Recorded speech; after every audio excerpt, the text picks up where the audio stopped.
Ned Fulmer is allegedly trying to monetize his own public downfall, and honestly, the sheer desperation is getting hard to watch. It turns out that when you build an entire internet career on being the ultimate, safe, corporate wife guy, cheating on your spouse with an employee doesn't just ruin your reputation, it completely kills your future content strategy. Over the last few weeks, Ned has been aggressively spamming social media with short clips highlighting his recent stand-up comedy sets. And yes, it is exactly as agonizing as it sounds. His entire routine consists of turning his real-life marriage disaster into a literal punchline.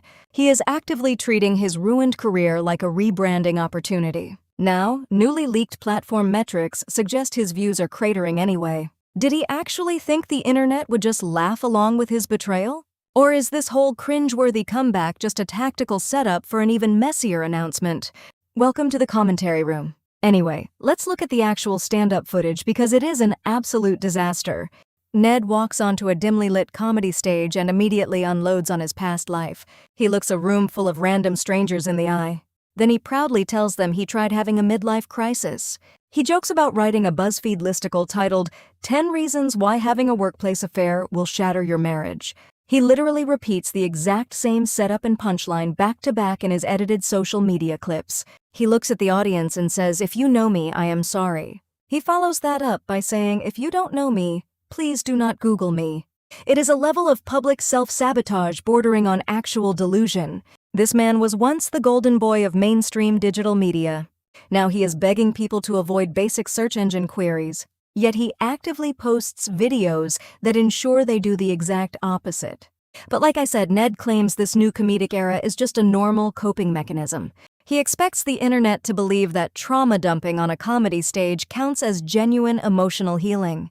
There is obviously a massive difference between private recovery and dumping your family's deep personal trauma onto a public algorithm.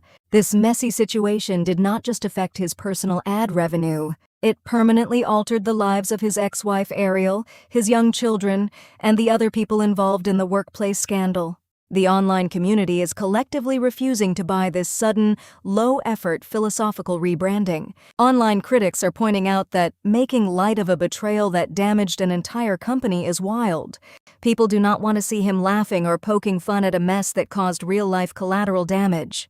Yet Ned continues to post these exact clips multiple times a week. Is he actually processing his pain, or is he just desperately clout chasing? After getting heavily dragged for his stand-up routine, Ned immediately shifted his focus over to long-form audio content. He is currently using his independent podcast to interview various relationship professionals. He presents these episodes under the classic guise of personal growth and educational learning, but his actual public actions suggest a completely different, highly commercial motive. During a recent episode, Ned looked at his guest and asked how someone can move forward when there is a massive lack of forgiveness. He asked how a person can navigate life when trust has been permanently broken. It felt entirely performative. It looked like a highly calculated attempt to slowly rebuild his broken brand safety. He wants the audience to view him as an enlightened, evolving student of human relationships. But the internet sees right through the sudden pivot. It looks less like education and more like a desperate attempt to clean up his corporate image. Fortunately, the professional guest caught on to the specific vibe and delivered a brutal reality check right to his face. She calmly explained that life moves on, but holding on to past betrayals does not benefit young children. She explicitly stated that children should absolutely not know about these public scandals if it can be avoided. She advised him to establish strict boundaries with his ex-partner to protect everyone's internal peace. You could literally feel the awkwardness radiating through the microphone during this exchange. The expert was essentially telling her own host to stop talking about the scandal online. She handed him the perfect blueprint to step away from the digital spotlight and protect his family. But did Ned actually listen to her professional advice? Absolutely not. It went in one ear and right out the other, because his metrics require constant drama to survive. Now let's talk about what happened later in that exact same podcast episode, because it gets even worse. Ned completely ignored the expert's warnings and started exhausting the deep details of his divorce all over again. He stared directly into his studio camera and explained how he is learning to accept the end of his romantic partnership. He talked about building on their remaining friendship, collaboration, and camaraderie.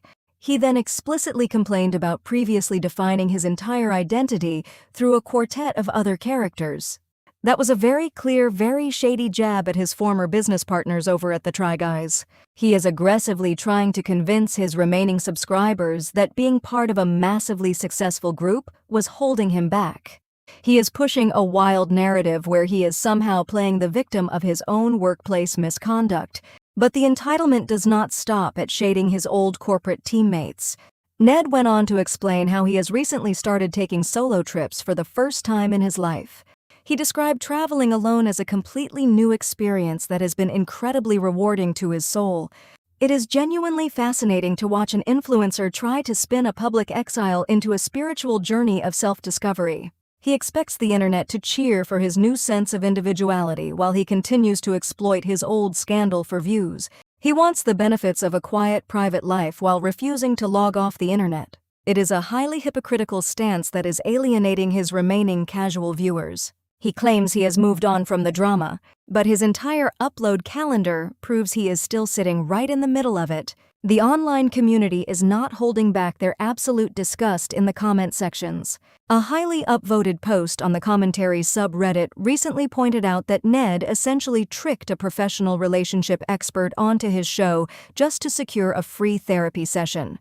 Another top-voted comment on TikTok begged him to finally get a normal, quiet 9-to-5 job. They explicitly told him to find a career that does not rely on putting his family's private business on blast. Internet commentators are completely exhausted by his constant, unhinged attempts to stay digitally relevant. They are calling this era his absolute rock bottom. But Ned clearly knows that negative engagement is the only thing keeping his solo channel afloat right now. He is fully willing to embarrass his family on a weekly basis if it keeps his subscriber count from completely crashing. And it's like, what is the actual financial endgame for an influencer in this position? Ned used to have a multi-million-dollar media empire, massive corporate sponsorships, and absolute brand safety. Now he is reduced to using his own broken marriage as clickbait titles for low-budget solo videos. He traded a massive, highly respected mainstream platform for a handful of angry comments on a flailing independent channel. The math simply does not add up. He is sacrificing his long-term family stability for short-term algorithmic spikes. His ex-wife Ariel is reportedly trying to keep things cordial for the sake of the kids.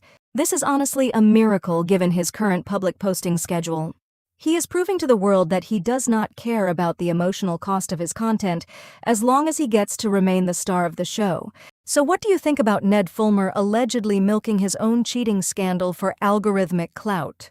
Is this a genuine attempt at public healing, or is it just a classic case of unhinged influencer narcissism?